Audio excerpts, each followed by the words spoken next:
Selamat pagi. Hari ini masih jam setengah 6 pagi dan gue akan mandi dulu karena gue akan sholat Id. Gue harus matiin kameranya di sini. Mohon maaf buat homo-homo yang ada di luar sana tuh yang di situ. Gue nggak bisa bawa kamera ke kamar mandi. Mohon maaf banget.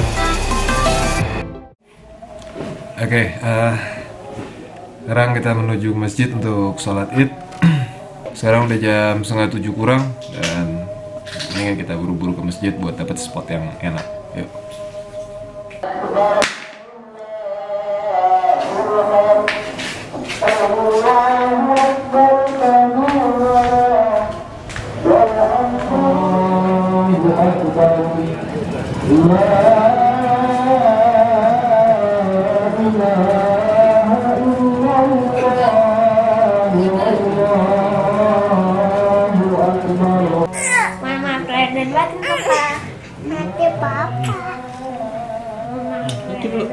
Tradisi anak-anak adalah untuk sungkeman, tapi sebenarnya ada maksud lain di belakang sana buat anak gue, karena gue menjanjikan sesuatu hal yang untuk memotivasi dia untuk apa namanya berpuasa di bulan Ramadan.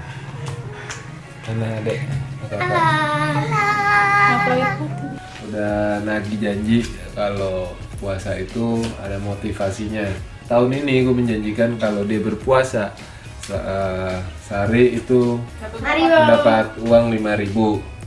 Tapi kalau nggak berpuasa dia dapat uang 20.000. Dia hanya satu kali nggak puasa berarti 28 hari puasa ya. 28 hari puasa kali 5.000 sama dengan 140.000 ditambah 20.000. Tambah 20.000 berarti 160.000 ditambah uang lembur dan uang makan transportasi dipotong pajak, berarti totalnya 200.000. Jangan dilihat dari nilai nominalnya, tapi gue memotivasi anak gue untuk berpuasa. Tapi gue memberikan sebuah tantangan buat anak gue, itu adalah tantangan bagaimana dia gue kasih cuma 5.000 rupiah kalau puasanya full untuk satu hari. Tapi kalau dia nggak puasa, justru gue kasih lebih besar, 20.000. Dan anak gue nggak tergoda dengan masalah materi duniawi. Dia tetap menjalankan perintah agama, walaupun dia masih umur 9 dan jalan 10 tahun. Dia selama 28 hari dia puasa, dan satu hari kalah puasa itu pun karena dia sakit. So, gue sangat bangga dengan anak gue yang tidak tergoda dengan material sesaat. Dimana kalau lu nggak menjalankan perintah agama, lu dapat lebih besar secara materi, tapi justru dia memilih hal yang lebih sedikit untuk menjalankan perintah agama, dan luar biasa. Ya, sesuai dengan tradisi, setiap Lebaran kita akan muter ke keluarga besar. Dan hari ini satu mobil gua barengan dengan istri dan kedua anak gua di belakang. Yang pertama ke rumah nenek gue dulu di daerah Pondok Labu, Jakarta Selatan. Yang kedua akan ke rumah bokap gue di daerah Pakubono. Yang ketiga akan ke makam almarhumah ibunda dari istri gue di Karet. Ya udah, kita nikmati perjalanan. Hai friends, jadi hari ini Kak Ginari dan Mama Megi mau bikin tutorial makeup di mobil. Tar dulu. Ini vlognya Papa. Kenapa jadi kamu berdua sama Mama yang ini? Jadi teman-teman semua, karena ngelihat bapaknya eksistensi di YouTube, anak dan istri gua jadi ikut-ikutan mau menjadi seorang vlog, dan ya gue bikinin channelnya. Dan buat temen-temen yang pengen lihat channel anak gue, ya walaupun masih biasa, tapi akan coba ditingkatin kualitas dan isi kontennya. Mungkin lo bisa lihat mereka di channel dia ini. Nama channelnya apa sih? Ginari Zuri. Nah itu channel anak gue dan Channel saya, channel mamanya di Megi Gi. Jangan lupa subscribe ya. Salah satu alasan gua untuk membuat vlog ketika Lebaran ini sebenarnya bukan untuk pamer-pamer, enggak. Tapi sebenarnya tadinya nggak mau bikin, tapi kata istri dan anak-anak, ya udah bikin aja Pak, sekalian dokumentasi. Oke, fine. Tapi ada satu hal yang membuat gua kenapa akhirnya mengiyakan untuk membuat vlog edisi Lebaran kali ini, karena Beberapa hari yang lalu gue sempat tergelitik sedikit melihat sebuah vlog dari seorang bikers ala-ala gitu deh, yang menurut gue kurang pantas, kurang etis diupload di bulan suci Ramadan. Bikers ala-ala itu mengupload mereka pacaran keluar negeri ketika bulan Ramadan. Dan buat gue, dengan angka subscriber dia yang sangat jauh, gue akuin sangat jauh lebih daripada gue, kurang pantas aja. Karena YouTube itu banyak kan menginfluence dan menghegemoni para subscriber dan penontonnya. So menurut gue di video itu oke sih videonya secara sinematik, secara konten yang lainnya, tapi ada hal-hal yang buat gue secara ideologinya itu kurang. Karena bagaimanapun kita di Indonesia mempunyai adat ketimuran. Iya, justru karena dia subscriber banyak dan viewersnya juga banyak, buat gue sebuah hal yang tidak pantas dilakukan. Menurut gue sih kurang ya. Mungkin dia nggak terlalu menyadari, makanya gue akan ngomong ini. Gue nggak akan mention siapa orangnya. Bahkan kalau gue tanya ke anak gue, kakak, sini deh. Kalau pacaran, menurut kakak gimana? Gak boleh, aku masih kecil. Nah, oke, kalau masih kecil. Kalau udah gede, terus keluar negeri di bulan puasa, boleh nggak? Enggak, kan itu bulan puasa. Nah, anak kecil aja tahu. Maksud gua nggak bilang bahwa yang penonton dia itu anak kecil dan akan terinfluence, tidak. Tapi justru penonton dia adalah penonton yang hampir dewasa, yang teenager, yang mengidolakan dia, membayangkan bagaimana indahnya dan enaknya pacaran di bulan puasa dan lu keluar negeri. Kurang edukatif menurut gua. Lama-lama channelnya kok menurut gua kurang edukatif ya. Banyak di situ komentar-komentar gua coba perhatiin. Mungkin jomblo-jomblo di sana yang enak, ngelihatnya enak banget ya. Wah, so sweet, so romantic, so wonderful dan bla bla bla bla. Berarti apa? Berarti subscriber dia melihat itu sesuatu hal yang sangat menyenangkan dilakukan di bulan puasa. Men, gua dengan istri gua aja di bulan puasa sangat menahan hal-hal yang seperti itu. Gua muhrim dengan istri. Gua punya anak perempuan, dan kalau anakku seperti itu dan diperlakukan seperti itu, entah apa yang akan gua perbuat. Ya gua permak aja tuh orang, gerinda-gerinda, gua kubut, gua las, gua bikin jadi tangki. Seriously?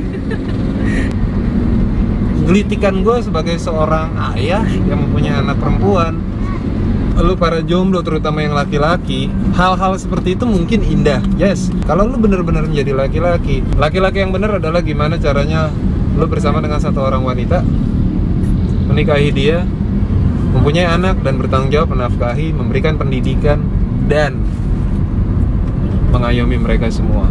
Itu baru laki-laki. Jadi kalau yang cuman kayak gitu-gitu doang, menurut gue belum menjadi laki-laki dan kurang laki menurut gue loh. Jadi buat para viewers gue mungkin lah akan sedikit hits terhadap gue, akan benci terhadap gue, terserah. Gue cuma menyuarakan hal yang menurut gue benar untuk kali ini, dan gue rasa itu benar. Dan mungkin buat yang para di sana yang nonton ini yang punya anak perempuan juga dan melihat video tersebut akan setuju dengan gue.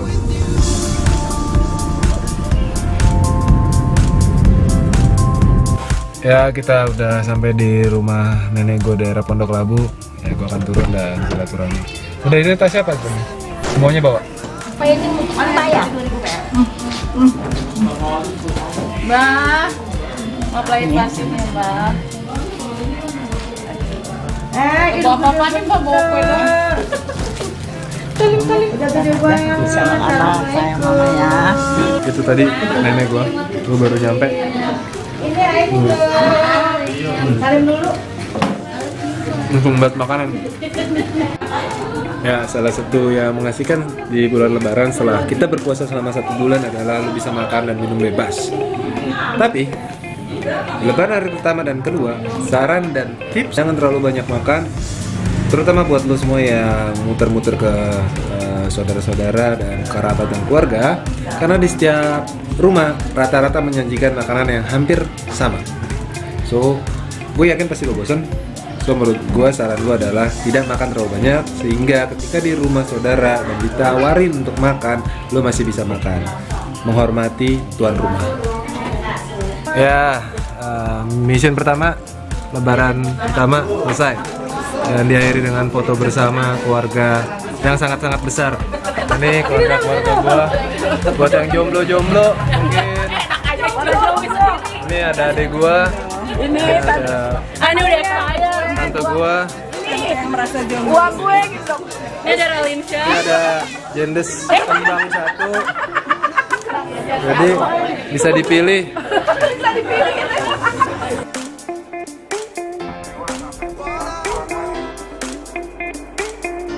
Mission pertama selesai, complete mission 1. Dan sekarang akan menuju misi kedua. Gua akan menuju sama bokap gua di daerah Pakubono. Di belakang gua lagi sibuk sedang menghitung kekayaan. Namanya dikasihnya amplopnya kosong doang. Jadi ya gitulah, lebaran kegembiraan tersendiri kadang buat anak kecil. Dulu gue juga ngerasain dan sekarang gue yang merasakan bagaimana rasanya jadi om gue dulu atau saudara-saudara gue dulu waktu gue masih kecil. Semakin banyak ponakan berarti semakin banyak pengeluaran Anda untuk memberikan THR atau angpau. So gue sangat mendukung program pemerintah 2 anak cukup. Kita sampai di rumah bokap gue, udah rame banget. Agak tricky parkir di daerah Sinabung sini, jadi udah kayak parkir di mall nyari parkiran.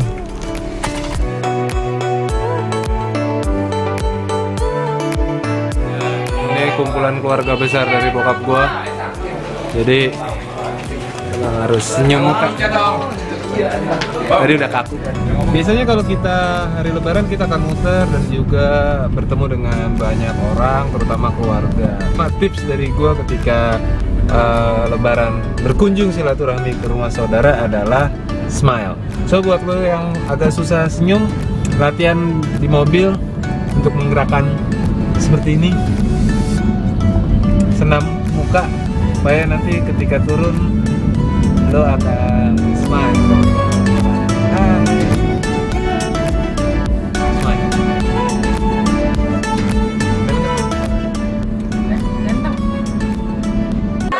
Nggak disuruh cium.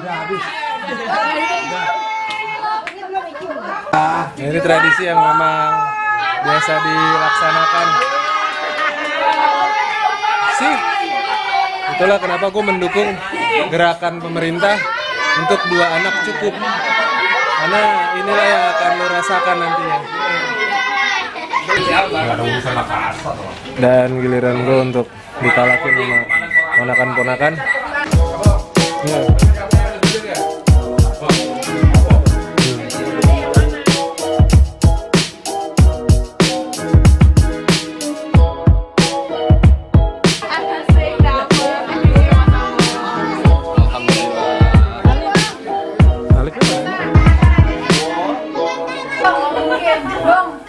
Ini ada sepupu gue yang agak kelakuannya error. Udah kerja, pendapatan tinggi. Gue cepet apa? Tadi iya belum ini. Ya udah gue dulu. Ntar aja udah. Iya. Bisanya gue ya. Kayak gitu. Maksudnya apa sih? Misi kedua selesai. Sekarang tinggal menjalankan misi ketiga, yaitu ziarah ke makam almarhum ibu dari istri gua di Karet, kebetulan dekat dari rumah bokap, ya lurus aja Jalan Sudirman. Ya sekarang gua udah di kuburan Karet dan istri gua lagi beli bunga untuk ziarah. Kalau kita lihat di belakang,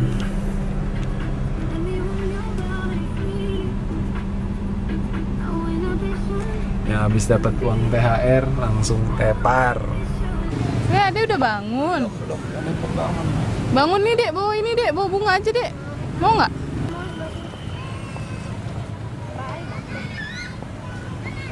Nggak mau liatin kakak.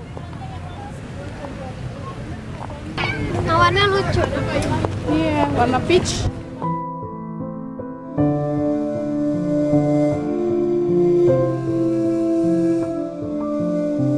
Ya di belakang gua ada makam dari ibunda dari istri gua.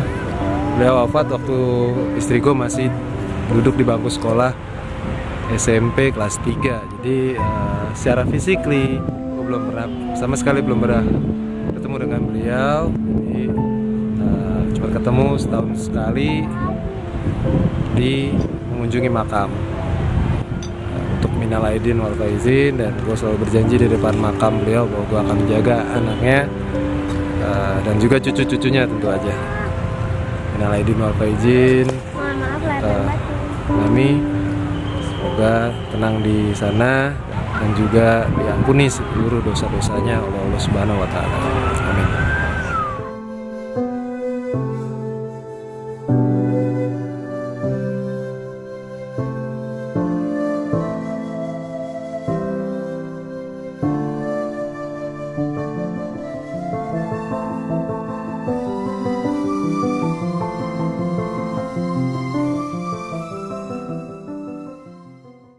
Tadi banyak banget ngeliat teman-teman bikers yang menggunakan motor nggak pakai helm.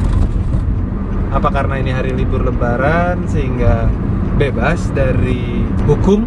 Tiba-tiba di lampu merah atau lagi di jalan lu di stopin polisi karena nggak pakai helm.